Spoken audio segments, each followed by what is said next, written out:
I'm Katie Couric. Tonight, a big defeat for President Bush. A federal appeals court strikes down a key element of his war on terror, saying he can't hold civilian suspects like this man without charges. Also tonight, getting ogled by Google. Complaints that the search engine's cameras on the street are an invasion of privacy. This is the CBS Evening News with Katie Couric. Hello, everyone. A key element of President Bush's war on terror was struck down today in court. A federal appeals panel in Richmond, Virginia, ruled the administration cannot continue to hold a legal U.S. resident suspected of terrorism without charges.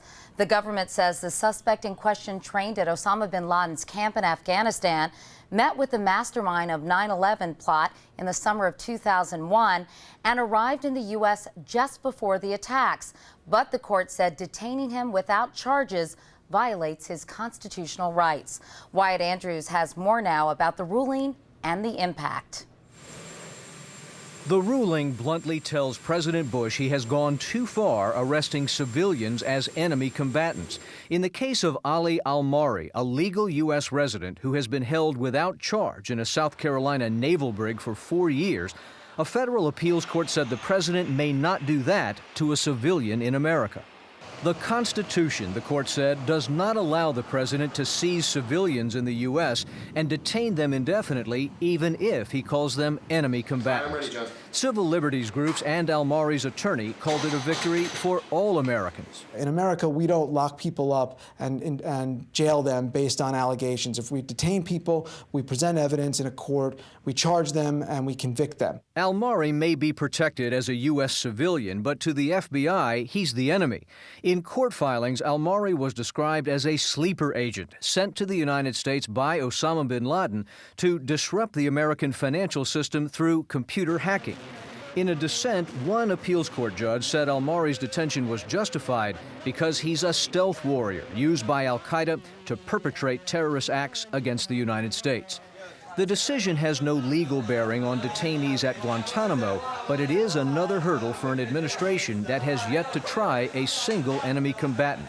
It will also add to demands in Congress to grant Guantanamo prisoners access to U.S. courts. This gives ammunition to Democrats in Congress who already were looking for ways to sort of tweak that new Military Commissions Act so that it would better affect the Guantanamo Bay detainees. This ruling does not free Al-Mari. Instead, it just transfers him to the normal federal courts. But this is a case the White House lost in the appeals court in Richmond, Virginia, perhaps the nation's most conservative. And while the president is still arguing he has unquestioned authority to detain terror suspects, the courts are now firmly saying he does not. Wyatt Andrews, CBS News, Washington. And 7 suspected terrorists have been arrested in Afghanistan. Authorities there say they were involved in a plot to assassinate President Karzai. As he was delivering a speech yesterday, a rocket could be heard landing just a few hundred yards away.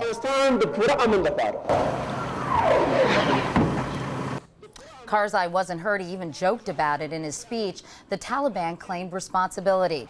There's no shortage of Taliban recruits just across the Afghan border in Pakistan. Why doesn't the U.S. go after them? Chief Foreign Correspondent Lara Logan reports from the Afghan-Pakistan border. What's remarkable about this mass gathering of Taliban suicide bombers is not just the number of recruits. It's the fact that it's taking place inside Pakistan. In this video, the Taliban are openly rallying about 500 mostly Pakistani and Arab bombers for suicide missions in Afghanistan.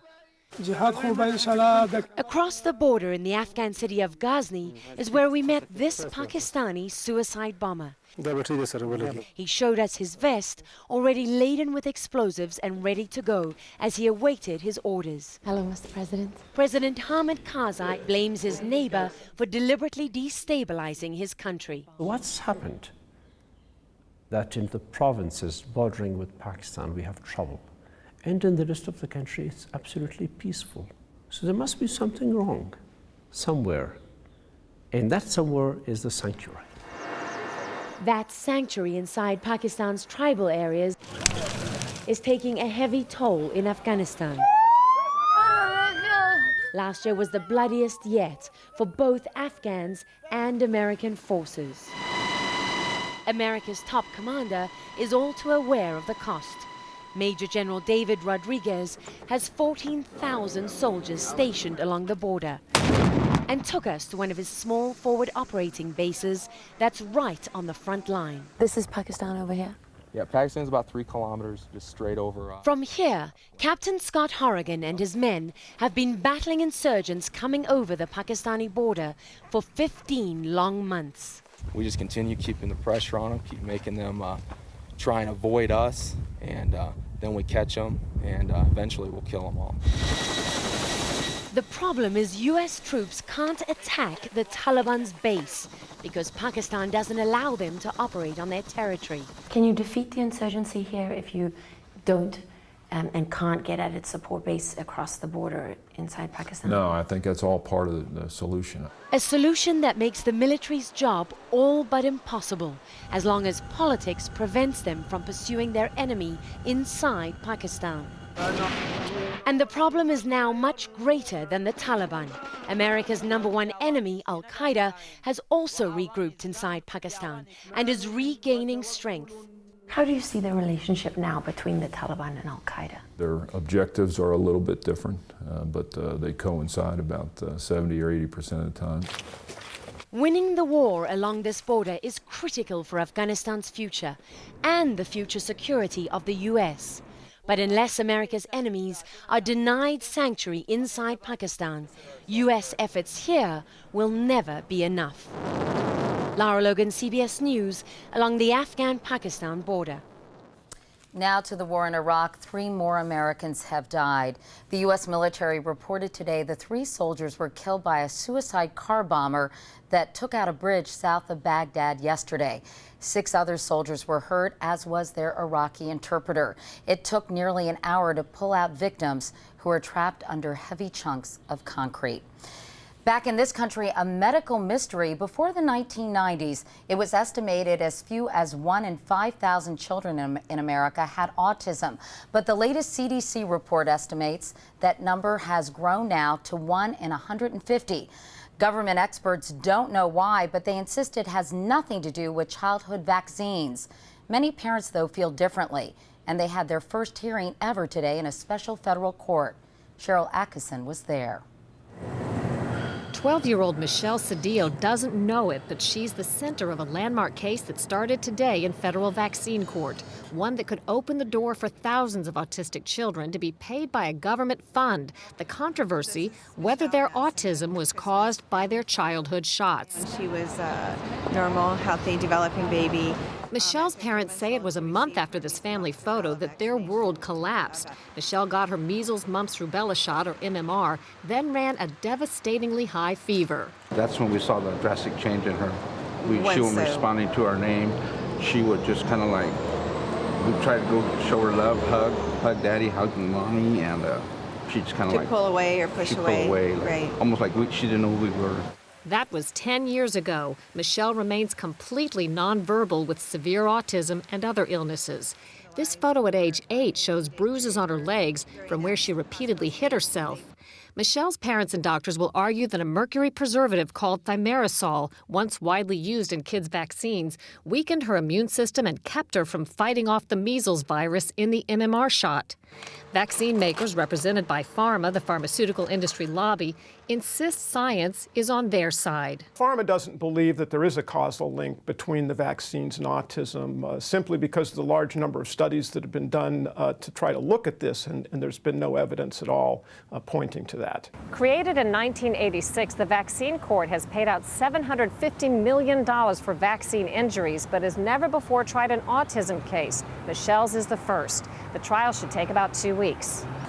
The outcome of Michelle's case will impact 4,800 other autism cases, all waiting to be heard.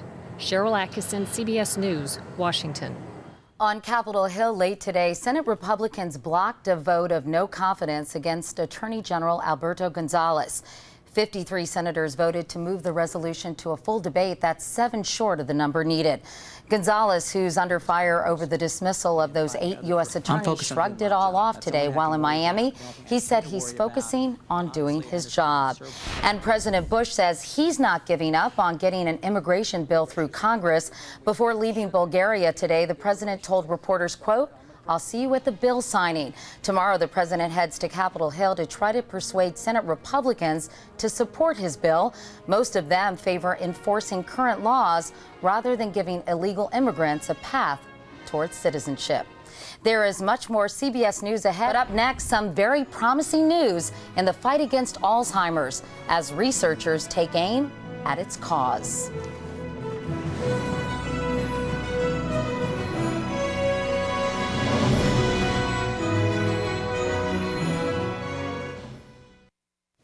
Every 72 seconds in this country, someone is diagnosed with Alzheimer's disease.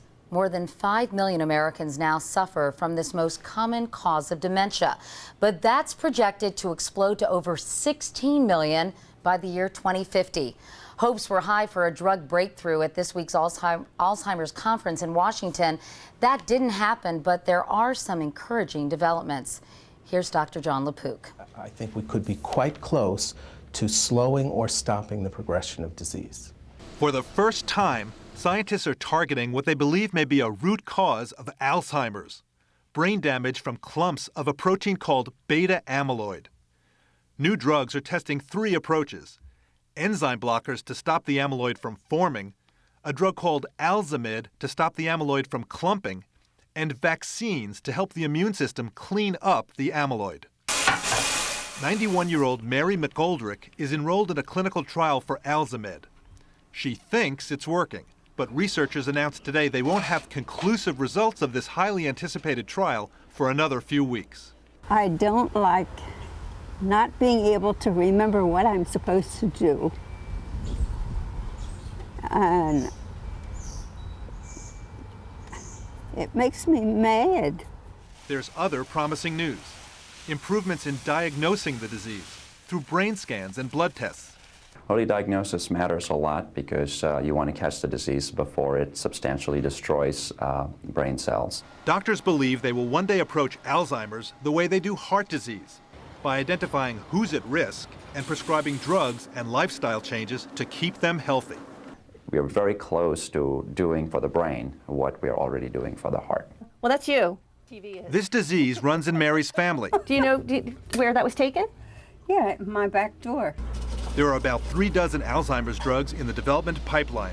Even if alzamide is not the answer, she hopes one of the others will make her the last generation to struggle with this devastating disease.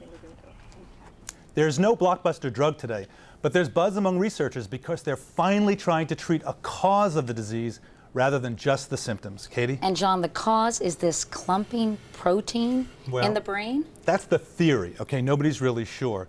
We've known for years that there's amyloid in the brains of patients who have Alzheimer's. What we haven't known is, does that amyloid actually cause the Alzheimer's disease? And for the very first time, we now have medications that can lower the amount of amyloid in the brain and see, does that help? A lot of people are keeping their fingers crossed, I'm sure. That's for sure. John LaPook. John, thank you so much. For more on the very latest research, you can go to our partner in health coverage, WebMD.com, and just search Alzheimer's disease. In other news tonight, families of many of the Virginia Tech massacre victims demanded that they be represented on a panel that is studying the shootings. They said they're feeling ostracized. The families also demanded information on a university memorial fund. Still ahead, Google's brand new Street View. Some say it's a cool way to check out the neighborhood. Others call it a virtual peeping Tom. You know, Google has become such a staple of modern American life. It's not only a noun, as in the company and website, but also a verb, as in, I Googled it. You can find out virtually anything there, like the name of that space between your nose and your upper lip, your philtrum, to the smallest island in the world, Bishop Rock in the UK. But tonight, critics are complaining about a new Google feature, a feature they say is an invasion of privacy. Here's our science and technology correspondent, Daniel Seberg. New York. Dean Burris, a former New Yorker now living in California, can revisit his old neighborhood anytime he wants. You can really just walk down the street. With Google's latest feature, Street View. So this is the house I was brought up in. This tree here I planted. By typing in an address and clicking anywhere highlighted in blue, Dean can even see how times have changed. Oh, look at that. My mother painted the building and there's no more graffiti there. Google photographed the streets of 5 cities, New York, Miami, Denver, Las Vegas, and San Francisco, with a special 360-degree camera mounted on a van. The snapshots range from amazingly detailed to boringly mundane. It's a great tool for, say, tourists or homesick transplants, but privacy advocate Kevin Bankston says Google is being too invasive. There are a lot of people on the web who are, I think, freaked out by this. They find it kind of icky and uncomfortable. I don't think that Google's done anything illegal here, but I do think they've probably done something that's exceptionally rude. In a statement, Google says it takes privacy very seriously and acts quickly to remove objectionable imagery. But some think it's like virtual voyeurism. These people assumed some level of anonymity as they were walking about the street, but now that anonymity has been compromised. But Street View does provide an oddly compelling snapshot of Americana. The resolution is clearest in San Francisco, where you can peer in this sleeping man's window, see an apparently angry woman on her cell phone, watch a man appear to scale a building, or get a glimpse of undergarments and sunbathers, all frozen in time. Google happened to shoot this group of people in front of the CBS studios, and it may not be updated for months or years. But along with more immediate technology like video in cell phones and surveillance cameras, it's clear we need to re-examine privacy in a whole new way. Daniel Seberg, CBS News, New York. And if you'd like to learn more about Google Street View, you can check out Daniel's blog at cbsnews.com and just click on Tech Talk. In other news tonight, 2 shuttle astronauts began a spacewalk late this afternoon. James Riley and Danny Olivas are hooking up a brand new section of the space station and preparing a new solar wing that will be unfolded later this week. NASA officials are also taking a close look at pictures of Atlantis's thermal blanket. A small section came loose after launch. They'll decide whether to fix it later this week. That's the CBS Evening News. I'm Katie Couric. I'll see you tomorrow. Good night.